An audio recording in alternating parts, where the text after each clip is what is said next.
Chapter 3. The Ledger of the Lodge.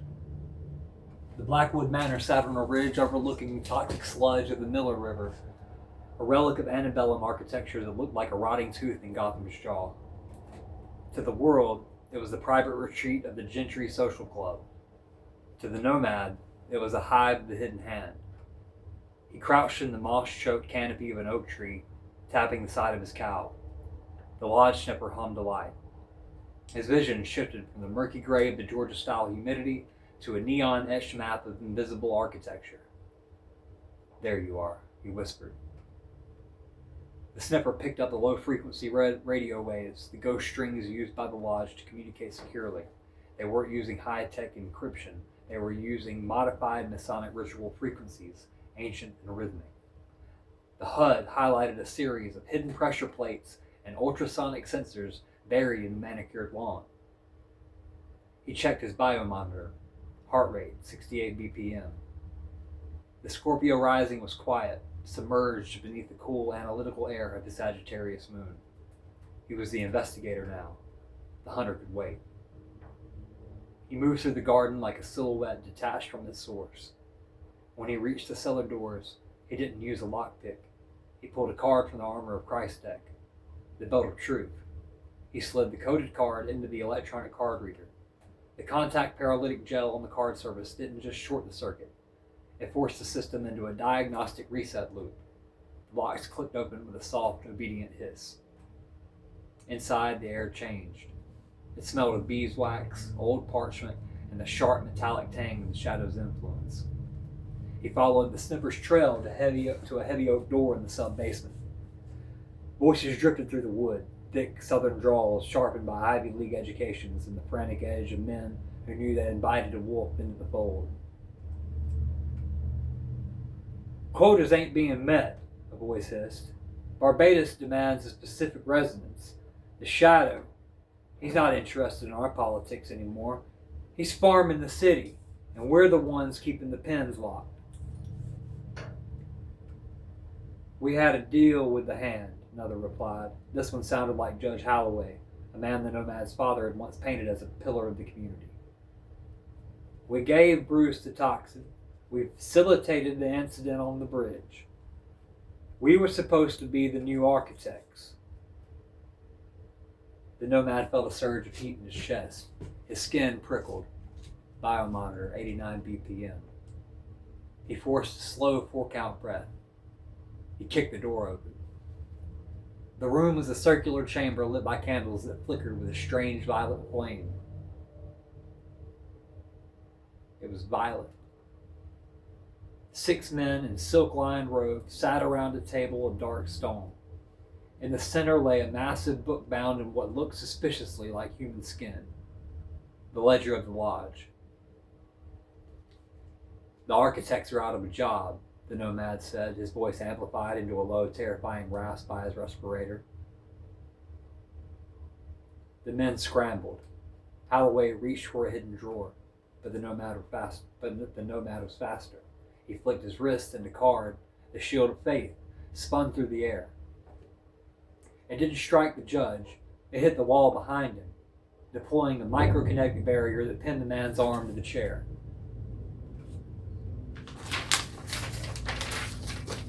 The nomad stepped to the table. His healing blade remained sheathed for now. He grabbed the ledger. His lodge sniffer scanned the pages at high speed, uploading the names of every conspirator, every lawyer, and every mason who had assisted in the change. "You didn't just kill a hero," the nomad said, looking at the terrified judge. "You built a god of nihilism because you thought you could hold the leash." "You don't understand," Holloway whimpered. "The Shadow, he isn't serving Barbados anymore. He's absorbing him. He's following a map we didn't give him." Suddenly, the lodge sniffer began to scream a warning. The frequency didn't just spike, it shattered. The violet candles went out simultaneously. The only light in the room came from the nomad's green biometer and the glowing red eyes of the small, pale thing perched on the chandelier. It was a rabid robin, but this one was different. It wore a tiny, tattered judge's wig over its spiked visor. It held a silver bell in its hand. Jingle. "Class is in session," a voice boomed from the shadows of the hallway. The nomad realized the trap. He hadn't infiltrated the lodge. He had walked into a classroom. The shadow was farming the lodge, too, using the conspirators as bait to draw out the only thing left in the world that could still surprise him. The nomad's heart rate hit 110. He gripped the ledger in one hand and drew the healing blade with the other. The blade hummed, its frequency clashing with the discordant laughter beginning to echo through the vents. "Step into the light, Bruce," the nomad challenged, Sagittarius in him craving the confrontation. "There is no light here, son," the rasp replied. "Only the ledger, and everyone's account is overdrawn."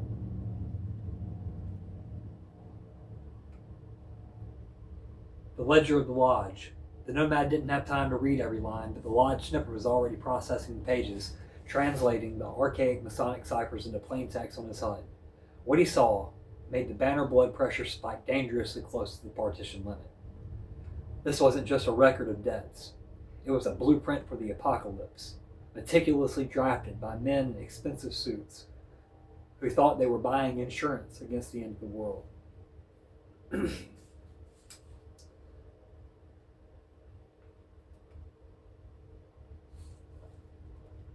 Entry number 1. The Foundation, 2018 through 2020. Project Code, The Pale Horse. Beneficiaries, the Court, the Lodge of the Hidden Hand, Gentry and Sons Legal Firm, Savannah Branch. The creative writing, I don't mean to impugn anyone.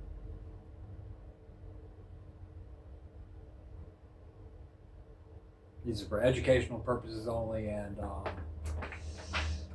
all parties mentioned are, the names have been changed because they may or may not have had anything to do with anything.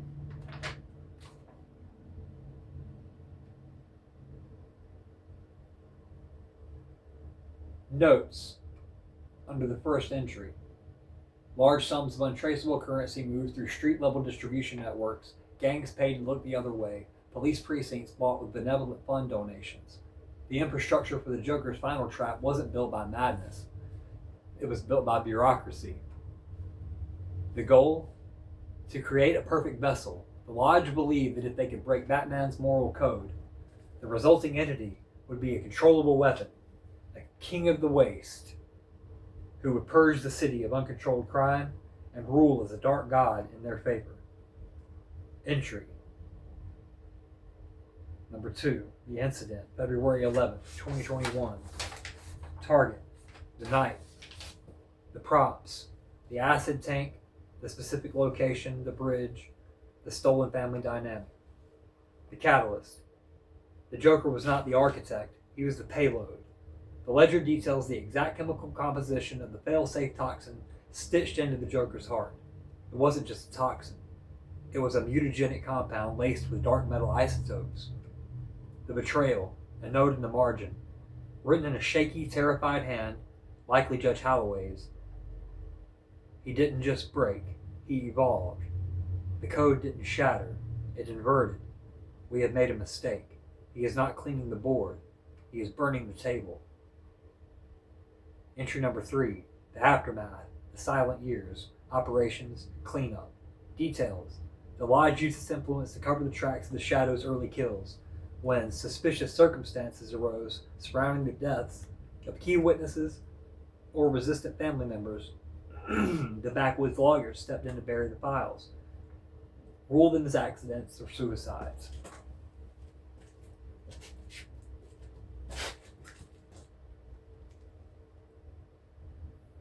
The logic. They were protecting their investment. They thought if they fed him enough scraps, Alfred, the Robins, he would eventually be satiated. The nomad flipped to the final page. The ink here was different, darker, fresher. It wasn't the neat calligraphy of the Lodge's scribe. It was jagged, precise, and aggressive. The Shadow's entry. They think they are the hand. They are just the fingers, and fingers can be broken. I let them think they trapped the Joker. I let them think they trapped me. but you can't trap gravity. You can only fall. To my wayward son reading this, do you see now? The good Bruce died because he was reacting. I am proactive. I am the ending of the story that doesn't drag on. I closed the account. The nomad slammed the book shut. The realization hit him harder than any punch. The conspiracy, the Masons, the loggers, the suspicious details, it was all real. They had arranged his brother's fall, but the monster they created had outgrown the laboratory. The shadow hadn't just allowed the nomad to find the ledger. He wanted him to see it. He wanted the nomad to know that the system he used to believe in, the law, the order, the Justice League, wasn't just flawed, it was complicit. He wants me to hate them, the nomad whispered, his voice trembling with a mix of rage and clarity. He wants me to kill them.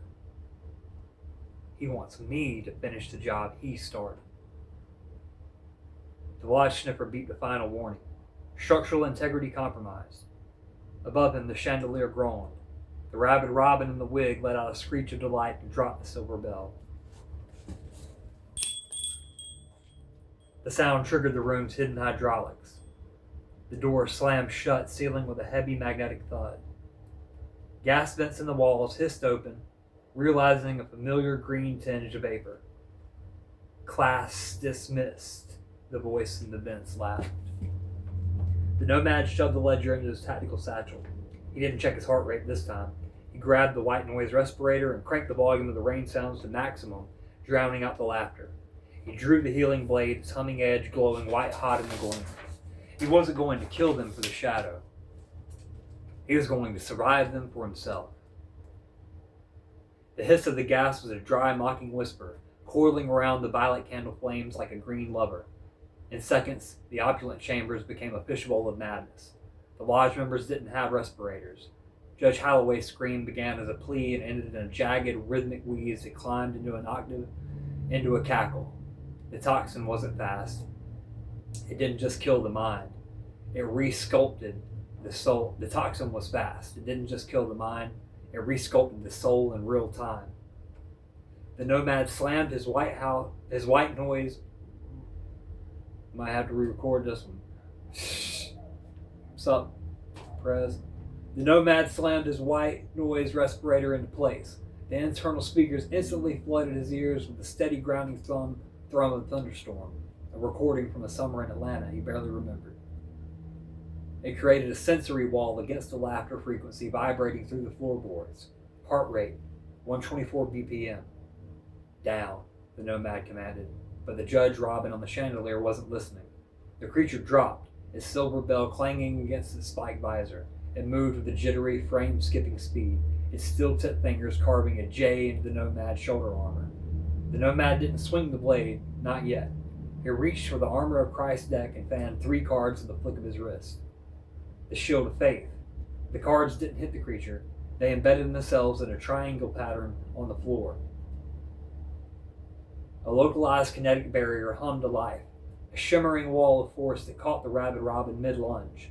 The creature slammed into the invisible air, its chains snapping taut as it rebounded. My turn, the nomad growled. He ignored the dying masons clawing at their own faces. He stepped toward the magnetic door, the lodge sniffer indicating the lock mechanism was a heavy-duty industrial solenoid, likely reinforced with dark metal alloys. Partitioning now, he whispered. He tapped his biomonitor, overriding the calm agent. He needed the Scorpio surge. The monitor glowed a violent, pulsing amber. He felt the heat bloom in his gut, the Dr. Banner tear pressure that turned his vision red at the edges. His muscles coiled, his senses sharpening until he could hear the individual grains of powder burning in the gas vents. He unsheathed the healing blade. The nth metal edge glowed with a pale, fierce light.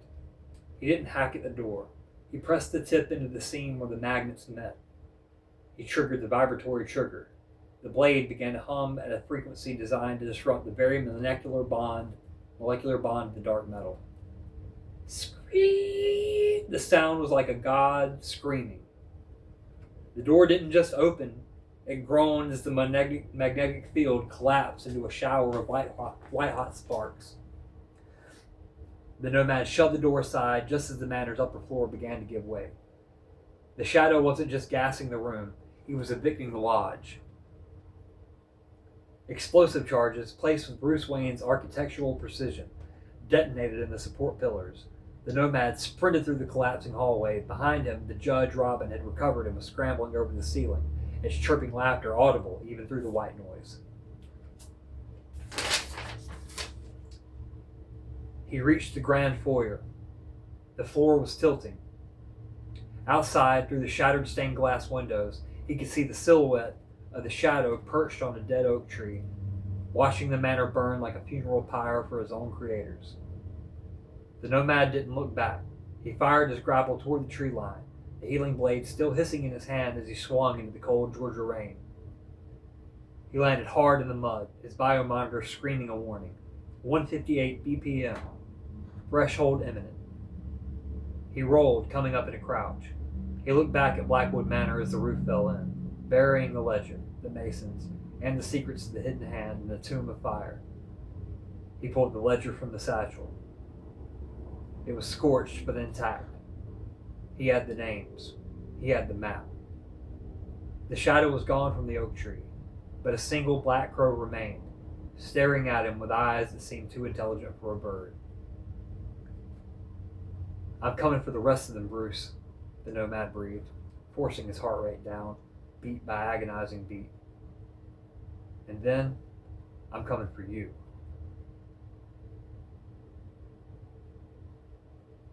The escape is complete, but the nomad is now a wanted man, not just by the shadow, but by the remnants of the hidden hand who survived the purge.